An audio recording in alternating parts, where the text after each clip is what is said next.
Sebelum masuk ke videonya, mari kita perkenalan diri dulu.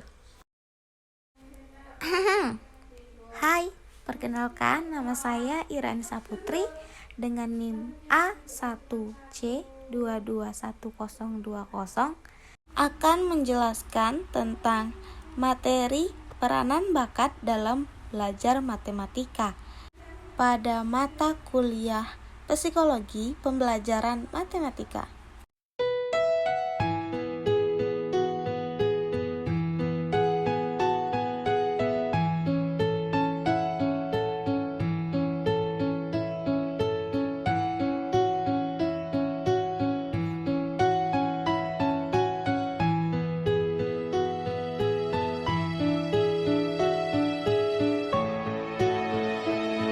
Nah, sebelum masuk ke materi, kita harus tahu nih, apa itu bakat? Apa sih arti dari bakat? Bakat merupakan kemampuan dari diri seseorang yang sudah ada sejak lahir dan menjadi kemampuan dasar nyata bagi diri seseorang tersebut. Menurut KBBI atau Kamus Besar Bahasa Indonesia, bakat merupakan sesuatu kemampuan dasar atau kecerdasan, sifat, dan kemampuan yang dimiliki seseorang dari sejak seseorang itu lahir. Kemudian juga ada pengertian bakat menurut beberapa para ahli. Contohnya yakni sebagai berikut. Yang pertama yaitu ada William B. Michael. Menurut William, bakat adalah kapasitas yang ada di dalam diri manusia yang dimana mereka melakukan tugas-tugas mereka yang dipengaruhi oleh latihan yang sudah mereka jalani. Kemudian yang kedua, bakat menurut S.C. Utami Munandar adalah sebuah kemampuan bawaan dari diri seseorang yang dimana sebagai potensi yang perlu dan dikembangkan lebih lanjut dan juga dilatih agar mencapai impian yang ingin diwujudkan.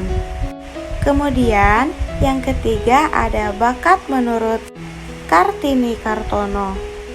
Menurut Kartini Kartono, bakat adalah hal yang mencakup segala faktor yang ada di dalam diri individu yang mana dimiliki dari sejak awal kehidupan mereka dan kemudian akan menumbuhkan perkembangan keahlian, keterampilan, dan kecakapan tertentu. Bagi beliau juga, bakat ini bersifat laten potensial sehingga masih bisa ditumbuhkan dan dikembangkan. Selanjutnya yakni yang keempat ada pengertian bakat menurut Suganda Pubakawaja.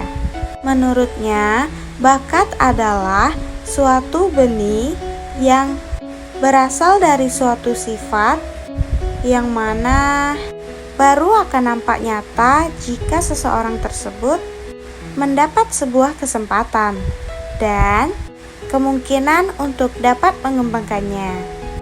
Kemudian yang kelima, ada pengertian bakat menurut Ngalin Purwanto. Menurutnya, bakat merupakan kecakapan bawaan yang mana mengenai kesanggupan dan potensi tertentu yang dimiliki seseorang. Lanjut yang keenam, ada pengertian bakat menurut Munandar. Nah, pengertian bakat menurut Munandar ini ada di dalam jurnal Amin dan Hanafi. Menurut Munandar, bakat adalah kemampuan bawaan sebagai potensi yang masih perlu dikembangkan dan dilatih agar terwujud. Seseorang yang berbakat mampu memberi prestasi yang tinggi atas kemampuannya dan potensi-potensi yang dia miliki. Kemudian yang ketujuh, ada bakat menurut Ralph. Pengertian bakat menurut Ralph ini juga ada di dalam jurnal Amin dan Hanafi seperti Munandar tadi. Nah, menurut Ralph, pengertian bakat merupakan pola pikir, perasaan, dan perilaku yang berulang-ulang, dan juga dapat meningkatkan produktivitas.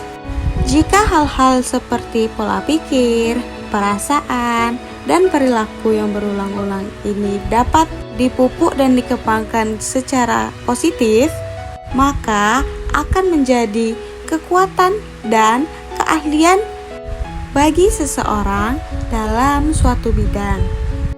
Nah, itulah pengertian bakat menurut para ahli. Berdasarkan pengertian bakat menurut para ahli-ahli tersebut, dapat disimpulkan bahwa bakat merupakan potensi atau kemampuan yang dibawa sejak lahir.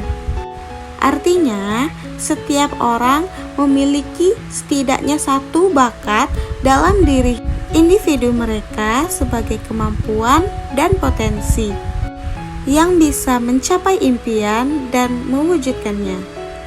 Nah, tadi pada poin pertama sudah dijelaskan tentang pengertian bakat dan apa itu bakat.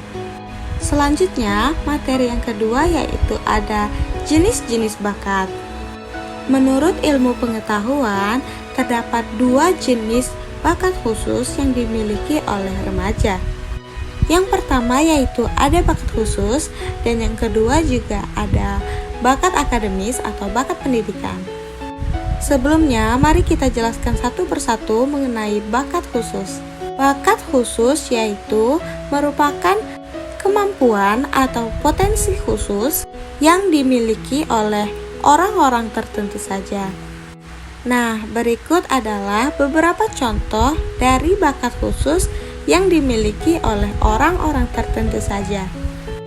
Yang pertama ada bakat verbal. Bakat verbal ini merupakan kemampuan atau potensi yang dimiliki oleh seseorang yang ditunjukkan melalui konsep dan kata-kata. Kemudian yang kedua ada bakat numeral. Bakat numeral ini merupakan suatu kemampuan yang dimiliki oleh seseorang melalui angka dan matematika. Kemudian yang ketiga ada bakat skolastik. Kemampuan atau bakat skolastik ini berhubungan dengan angka atau kata. Jenis kemampuan ini juga mencakup berpikir, penalaran, mengurutkan, menciptakan hipotesis, pandangan hidup yang bersifat rasional, dan lain-lain. Biasanya, bakat seperti ini ditemukan oleh seorang ilmuwan, akuntan, pemrograman, dan sejenisnya. Kemudian selanjutnya ada bakat abstrak. Bakat abstrak ini adalah kemampuan seseorang dalam hal membuat pola, rancangan, ukuran, bentuk, dan posisi-posisinya. Kemudian yang kelima ada bakat khusus mekanik. Bakat mekanik ini adalah kemampuan seseorang dalam bentuk prinsip umum IPA atau ilmu pengetahuan alam, alat-alat, tata kerja, atau lainnya.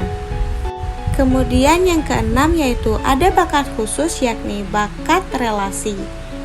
Nah, bakat relasi ini adalah kemampuan khusus dalam diri seseorang, dengan hal mengamati dan menceritakan pola 2 dimensi maupun berpikir dalam 3 dimensi. Bakat ini biasanya dimiliki oleh fotografer, artis, pilot, arsitek, dan lain-lain.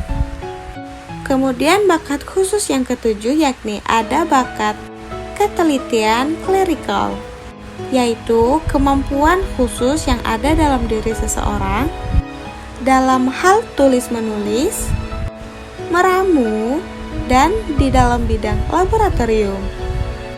Kemudian bakat khusus yang terakhir kali ini ada bakat bahasa.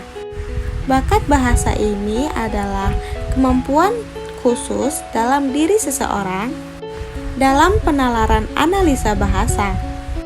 Bakat ini sangat dibutuhkan pada bidang siaran, hukum, editing, pramuniaga, jurnalistik, atau profesi lainnya yang sejenis.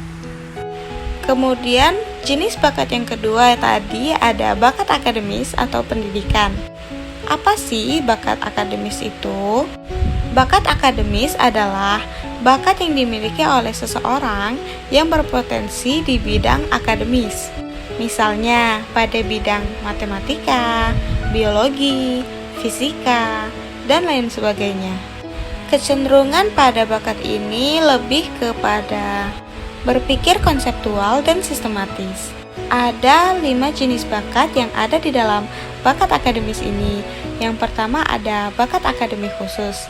Yang kedua ada bakat akademis produktif dan kreatif, bakat seni, bakat kinestik atau psikomotorik, dan yang terakhir ada bakat sosial. Nah, setelah mengetahui pengertian dan jenis-jenis bakat, mari kita cari tahu tentang apa saja sih faktor-faktor yang mempengaruhi perkembangan bakat. Nah, faktor yang berasal dari individu atau seseorang sangat amat mempengaruhi perkembangan bakat. Yang pertama yakni ada faktor kemampuan atau potensi individu yang ada sejak lahir.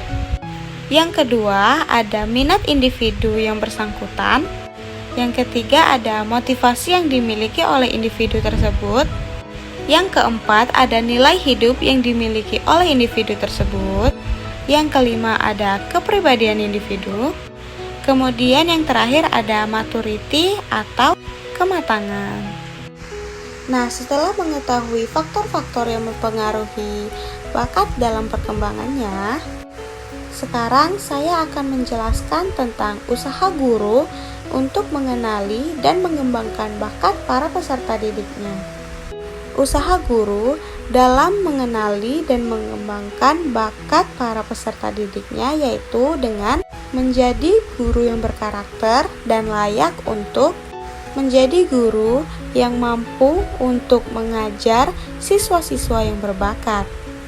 Berikut ada beberapa karakteristik yang harus dimiliki oleh seorang guru dalam upaya mengajar atau mendidik siswa-siswa yang berbakat menurut SISK tahun 1987. Di antaranya, memiliki kompetensi dan minat untuk belajar, kemahiran dalam mengajar, adil dan tidak memihak, menggunakan penghargaan dan pujian, dan memberikan perhatian kepada masalah siswa. Kemudian, menurut Maker, tahun 1982, membagi karakteristik yang wajib dimiliki oleh guru untuk mengajar siswa-siswa yang berbakat. Ada 3 karakteristik, yaitu karakteristik filosofis, karakteristik profesional, dan karakteristik pribadi. Pada karakteristik filosofis perlu dipertimbangkan dalam seleksi guru siswa berbakat agar konflik filosofis antara guru dan siswa dapat terhindarkan. Contohnya, menurut Storm 1983, guru cenderung berpikir bahwa siswa berbakat dapat berhasil dari dirinya sendiri, sehingga tidak perlu diperhatikan. Kadang guru juga cenderung berpikir bahwa selama siswa berbakat dapat mencapai nilai yang tinggi dan tidak menimbulkan masalah, tidak perlu mempertimbangkan ketidakpuasan dalam pemenuhan kebutuhan pendidikan mereka. Akibat dari pertimbangan guru yang seperti ini menyebabkan siswa yang berbakat berprestasi di bawah kemampuan yang mereka miliki. Nah, yang kedua ada karakteristik profesional. Nah, di sini karakteristik profesional dari guru dapat dikembangkan melalui pelatihan dalam jabatan atau in-service learning, seperti kemampuan untuk mempergunakan keterampilan dinamika kelompok, teknik dan strategi yang maju atau advance dalam mata pelajaran tertentu, memberikan pelatihan inquiry, dan juga memahami ilmu komputer. Nah, menurut Lowman di dalam SISK tahun 1987, karakteristik profesional guru dan siswa berbakat adalah sebagai berikut. A. Mengetahui tentang sifat dan bakat seorang siswa. B. Mengetahui model kurikulum yang penting untuk mendidik siswa yang berbakat. C. Mengetahui tentang program apa saja untuk bakat-bakat siswanya. Minat dan komitmen terhadap pembelajaran siswa berbakat. D. Mengetahui dan mampu membimbing siswa berbakat dan juga orang tua mereka. E. Mengetahui tentang kecenderungan dan isu-isu yang ada dalam pendidikan siswa berbakat. Kemudian yang ketiga ada karakteristik pribadi. Nah, pada karakteristik pribadi ini meliputi motivasi, kepercayaan diri, rasa humor, kesabaran, minat luas, dan kelenturan atau fleksibel. Lindsay di dalam SISK tahun 1987 menyimpulkan bahwa karakteristik pribadi dari guru yang berhasil bekerja dengan siswa berbakat mencakup memahami dan menerima diri sendiri, mempunyai kekuatan ego, kepekaan antara orang lain, minat intelektual di atas rata-rata, serta bertanggung jawab atas perilaku diri sendiri dan akibatnya.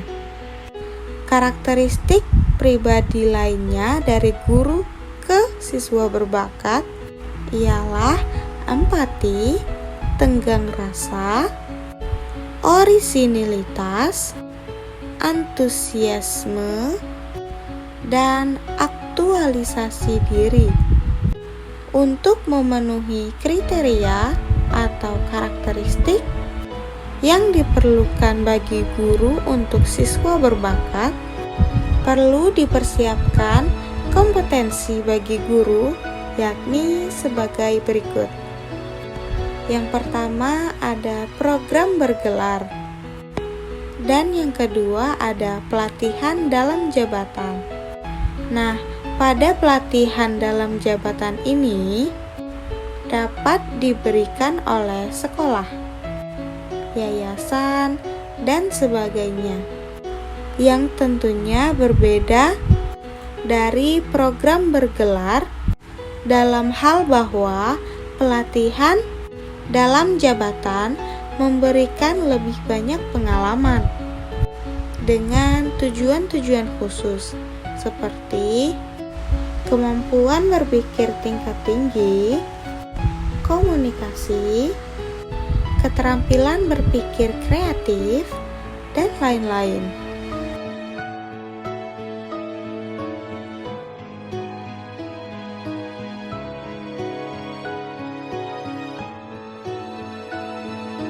Kemudian, ada peranan guru dalam mengembangkan bakat siswa. Peran guru dalam mengembangkan bakat siswa adalah tidak hanya sekedar menjadi pengajar di kelas saja. Keberhasilan pelaksanaan program pendidikan di sekolah adalah ditentukan oleh beberapa faktor. Kemudian, salah satu di antaranya termasuk kemampuan guru dalam kegiatan pelaksanaan belajar dan mengajar di suatu sekolah.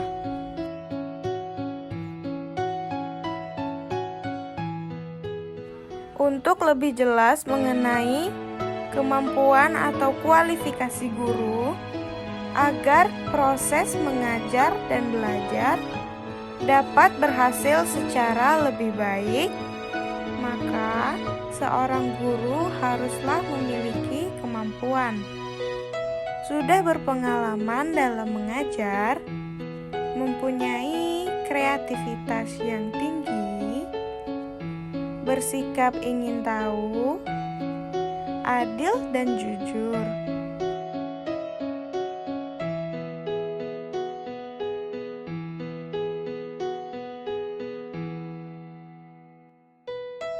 Setiap guru dituntut untuk menjalankan tugasnya atau perannya sebagai komunikator, motivator, dan fasilitator.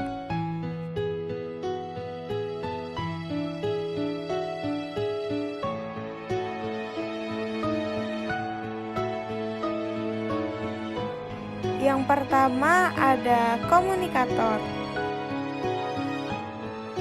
Sebagai komunikator, dalam mengajarkan ilmu pengetahuan, guru harus dapat menciptakan dan mempunyai kemampuan untuk mentransfer berbagai informasi, sikap dan keterampilan kepada anak didiknya dengan melatih berbagai macam metode pembelajaran, pendekatan yang mampu menghayati, menyerap nilai, serta mengembangkan ilmu pengetahuan secara mandiri.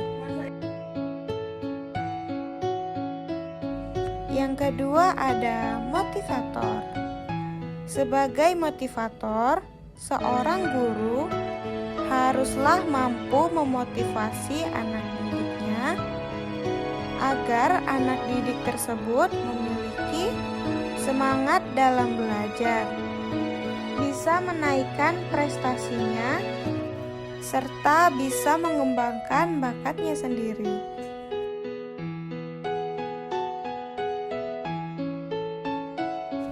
Yang ketiga yakni menjadi fasilitator.